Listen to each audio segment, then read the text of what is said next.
Now, your Sunday night is almost certain to be disturbed by the census people calling. It's a criminal offence not to fill in the form, but the reality in London is that a lot of people didn't last time, and that had a serious impact on the money allocated by government to the capital services. As Andrew Cryan reports.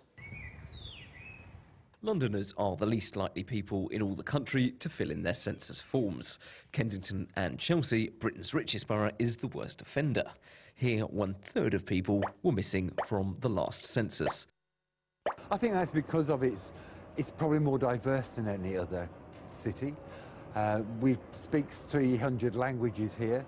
We have a higher turnover of people. There's a whole multiplicity of reasons. But that means that we should work harder to get it filled in. I was under the influence. Planning for a city as fast-moving as the capital can be difficult at the best of times, but without proper data, things are even more difficult. What's more, because the government allocates money according to population figures, it's claimed that London could lose £600 worth of funding for every one of us who doesn't fill in the forms.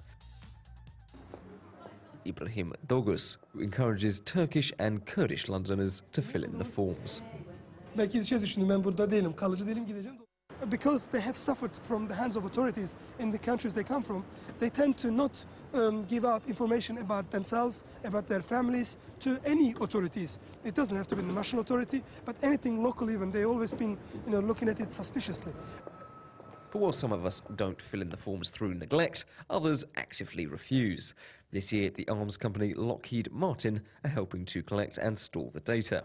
An online campaign to boycott the census because of this is expected to make an impact. But some people have other objections too. Questions about religion, questions about sexual orientation, how many families have you got?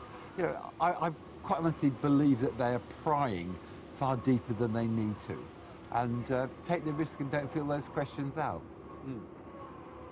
So that's what you'd urge Londoners to do if they don't like it? I wouldn't urge anybody to do anything as far as the census is concerned, apart from fill it in, because it's a criminal offence if you don't. And far be it from me to encourage people to engage in criminality. So hold your nose and do it? On some of the questions. Andrew Cryan reporting. Joining me here, Jules Pipe, who's the leader of Hackney Council and also the chair of London Councils, representing all those authorities in London, and Simon Hill, who's the associate director of the think tank Ecclesia. Jules Pipe, why so many? It's up to between 1/3 and 1/4 in some of these boroughs, not registered on the census. How much of a difference does it make? Because councils, you have got other records like council tax, haven't you? But unfortunately, you're not allowed to use those records and just ask the government that we have so many people in need, please give us the money to meet that need. Instead, all local boroughs rely on the census data, telling government how much money it needs for vital services. And that means that when so many people in London don't fill in the census, not just millions, but billions of pounds don't go to public services in London because people don't fill in the form. This has been, for a decade, you would be saying without question, across London, that London councils, us London services, London infrastructure has been underfunded. Absolutely. In my own borough, just my own borough of Hackney, the local health service, just for my borough, foregoes probably about £40 million, and the council loses about £17 million that it could use to deliver local services. But what can you do about it? I mean, we've heard it's a criminal offence, but we know the kind of transient population London has. What can you do about it? Well, it's absolutely vital that people fill in this census this year so that London doesn't have another decade of woeful underfunding of its public services, both council and the local health service. That's why we're putting so much effort in, door knocking on many of the houses. Many homes have larger families, 7 or more people. The census only has 6 boxes, so we're having to go to all those homes, make sure they have additional forms to fill in so that everyone is covered. And there's a lot of work going into this to make sure that that London gets the money it's due. Simon Hill, from your think tank, are you encouraging people actually to break the law, not fill in the forms? You don't think people should? We're not encouraging people to break the law, but we are raising serious concerns about the fact that the census contract has been awarded to Lockheed Martin, a US-based multinational arms company. That has triggered a boycott. So you're calling for a boycott? Isn't the effect of a boycott, if people don't fill them in, that you're... It's triggered a boycott. At Ecclesia, we're saying we respect the fact that some will choose to boycott. We respect those who choose not to, but we would encourage people to register their opposition to Lockheed's Aren't your involvement. concerns about who the contractor that might be doing it, aren't they outweighed by the picture we've just heard the leader of London Council paint for you? There's lots of issues here, and I take Jules's point about the services. That's why, you know, I've decided to boycott, but I haven't come to that conclusion lightly. I've reflected in some depth. I know other people who've considered it, but decided arguments about services outweigh it. However, with Lockheed, we're not just talking about a contractor that might be slightly objectionable. We're talking about one of the world's biggest arms companies, supplies interrogators to Guantanamo Bay. And you're not the only people, because there's been an internet campaign, a number of people are saying they don't like the intrusiveness of the questions. We heard a deputy mayor there saying they don't like you, almost suggesting, not quite, don't fill in an area or a question you find too personal, Jules Pipe. Well, the key thing is that people do return the forms. However they fill them in, they need to be returned, and particularly if they're a family with any needs, they need to fill them in. Sexuality? Do we even need to know about people's race anymore? But there isn't a question about sexuality. That was wrong, the allegation that was made. Oh, well, then he stands corrected. To encourage people not to fill this in would be like if Lockheed Martin got into the healthcare business, it would be like encouraging patients to refuse treatment from the health service on that basis. We're encouraging to encourage a boycott means that some of the most vulnerable people in London will be going without services because there won't be enough money to pay for them. You just need to find another way of doing this that makes people feel more comfortable. For a start, not have this private company doing it. Well, I'm not here to defend Lockheed Martin. This was a contract that was let 2 years ago by the national government, and I certainly have no interest in defending that side of it. So I'm just here to make sure that to encourage as many Londoners as possible to fill in this census, to maximise the amount of money that their local health authority and their local council have to spend on services for the most vulnerable in this capital. Okay, on that note, I'm afraid that's all the time we have for this today.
People of Britain are about to get probed about who they are and how they live with the latest nationwide census just around the corner. But there's a fear over who will get to see the sensitive information they tell about themselves because a controversial U.S. security firm is in charge of collecting the data, as RT's Laura Emmett explains.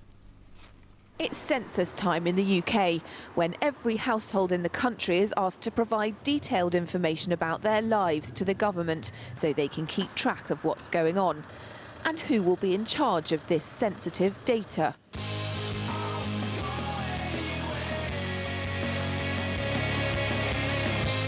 Yes, it's controversial US arms manufacturer Lockheed Martin, and campaigners ranging from religious groups to peace activists to data protection lobbyists are railing against it on ethical grounds. They arm a number of oppressive regimes.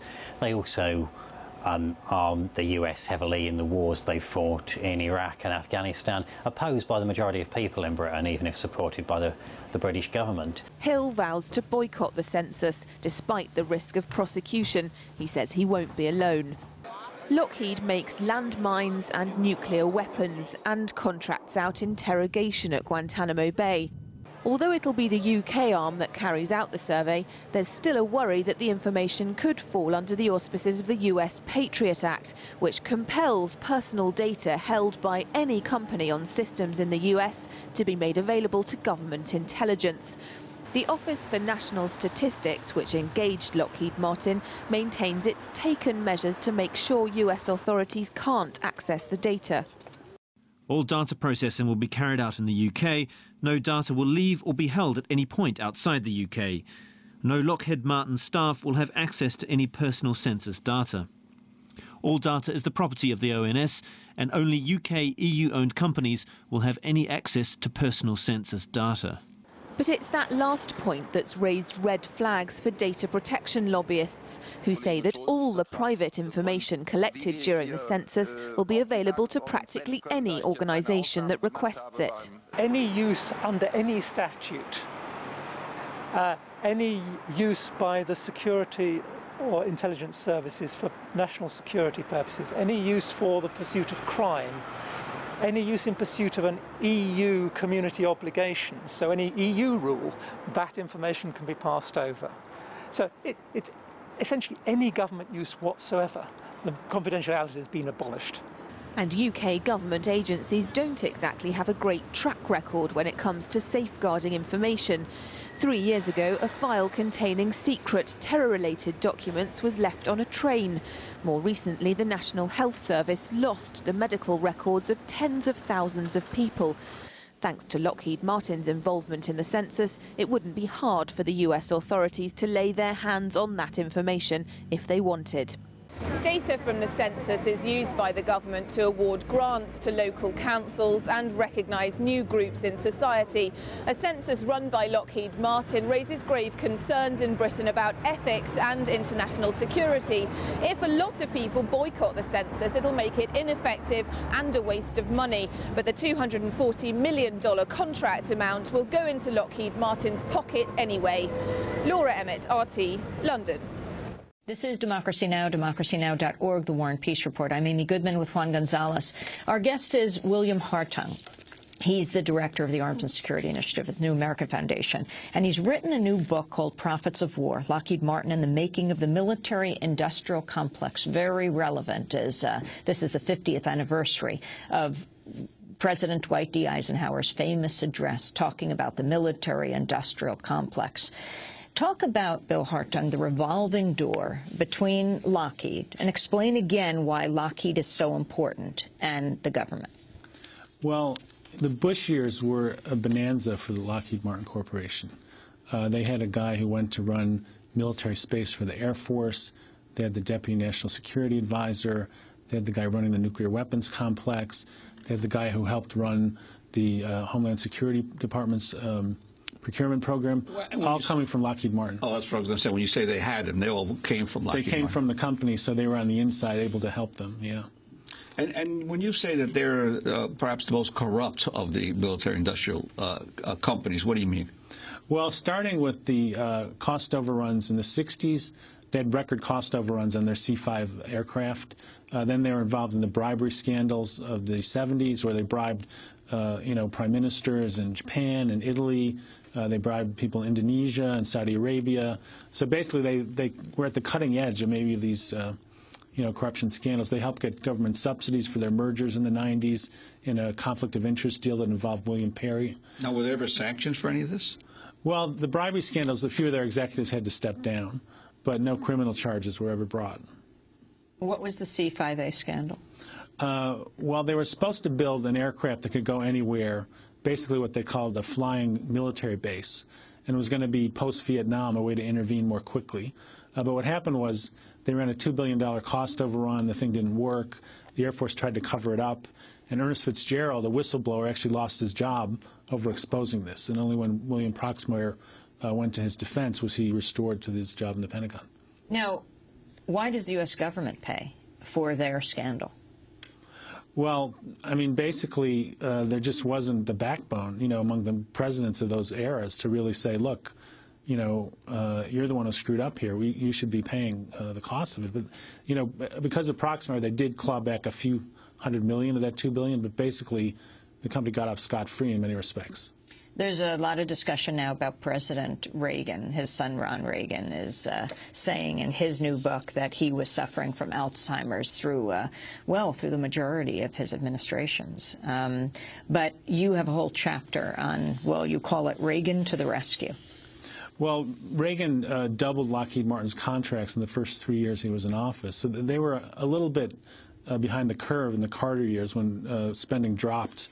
And so this was the era of the $600 toilet seat, the $7,000 coffee maker, rigged Star Wars tests. All these were done by Lockheed Martin during the Reagan era. So they got a huge boost in their contracts at the same time that they were bilking the government on all kinds of activities, as well as helping to rig the Star Wars program, which helped Reagan push it along at a time when people are saying, how is this thing ever going to work?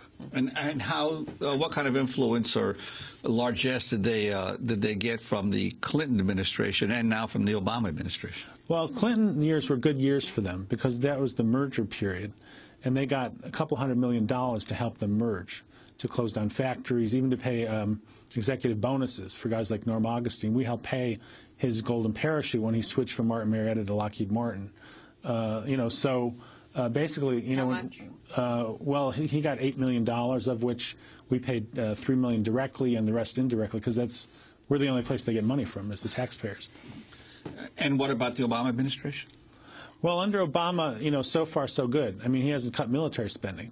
He did stop their F-22 combat aircraft, but he cut $4 billion from that, and he added $4 billion to their F-35. So basically, that was a wash, even though it was sort of portrayed as getting tough with Lockheed Martin.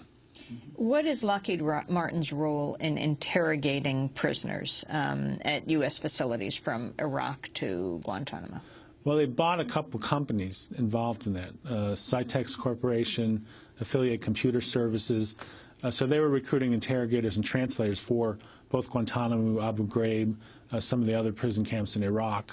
They now have said that they're out of that business, but there's no way to document that because they still own those companies. And do they have much in the way of international sales? I mean, there's the big deal now with China, but in other parts of the world, or is basically the United States, the government, their mainstay? Well, there's a huge upsurge in weapons exports during the Obama years, up to $30 billion a year now from about $10 billion at the beginning of the Bush years. And Lockheed Martin is right in the middle of that. They sell F-16 fighters. The new F-35 is going to be built in 18 different countries. So a lot of the production will be done overseas, which is not normally the case in a fighter plane, but it's been built into the way this program's been designed. So the production is overseas and it's being sold overseas, but the U.S. subsidizes the corporation. Exactly. So there will be some jobs here, but many, many fewer than they would be advertising. Why, under Obama, has the weapons exports so increased? Well, some of it is hangover from the Bush years. The deals were struck then and they're happening now. Part of it is exports are a huge part of his policy. So we just concluded a $60 billion deal with Saudi Arabia, which is the biggest deal ever, mostly benefiting Boeing, but also Lockheed Martin as a secondary company. So, you know, I think he really feels that, you know, exports of any kind are a benefit. And so he hasn't really had a policy on controlling arms exports. $60 billion with Saudi Arabia. What does that entail? Well, 80 or so fighter planes, hundreds of Apache attack helicopters, everything from ammunition to guns to bombs.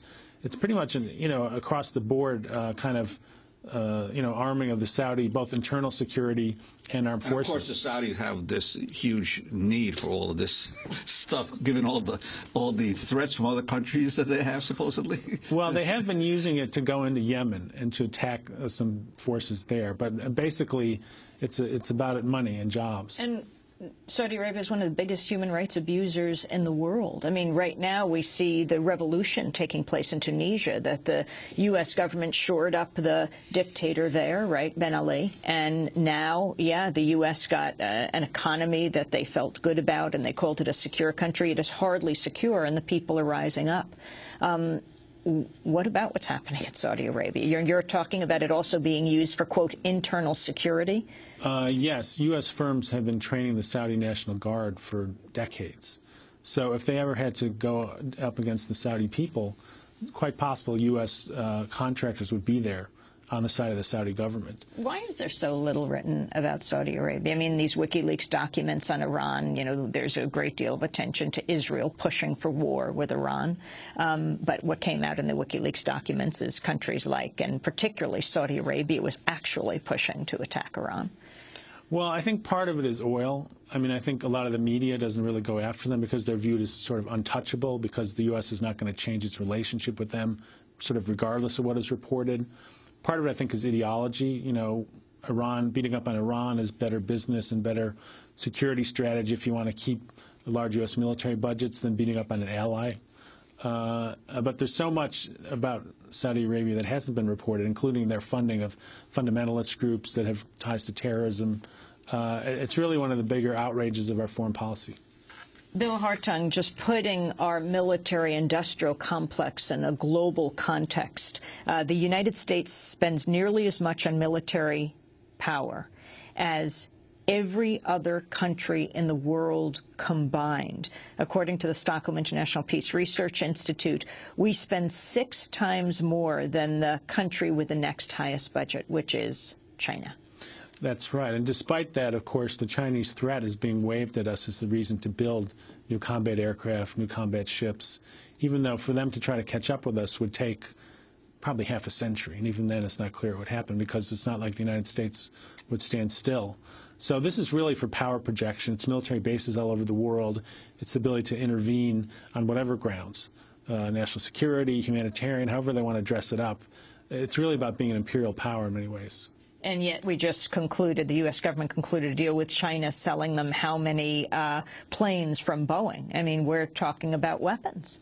Well, 200 airliners, but also GE has given them the electronics that can be used in any kind of aircraft. Could be used in an airliner, could be used in a military aircraft.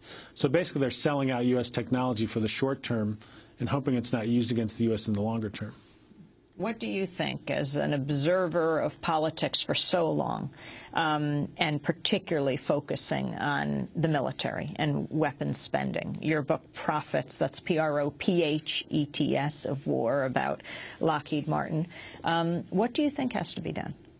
Well, I think we need a president who will cut military spending by a good 20–30% across the board, because then the companies will be in a harder position. You know, it's one thing to lobby for one weapon system, but if you have to lobby against a 30% cut across the board, it's sort of like putting them on the defensive. And I think, you know, that's really the kind of thing that has to happen, because a reform here, a reform there is not going to really undermine their power. But if you cut off their money source, it affects every other thing they're able to do. Yet they would get fewer campaign contributions, wouldn't they? Since you pointed out just this one company, Lockheed Martin, poured millions into each election cycle. Well, you know, they would probably try to spend more to head this off. But I think if they were starting from that level, it'd be very hard for them to get back to where they'd like to be if there was really a serious cut in the top line of the Pentagon budget. And then, much of this government payments for these weapon systems then become, usually after every war, the basis for the new technologies. Basically, the government subsidizes the development of these new technologies that are then, these same companies then use for other civilian purposes. Right? That it becomes basically sort of a government subsidy for the companies to develop new technological systems to then market to the general population, whether it's GPS or any of these other systems that we now take for granted, originally developed as a result of military research funded by the government.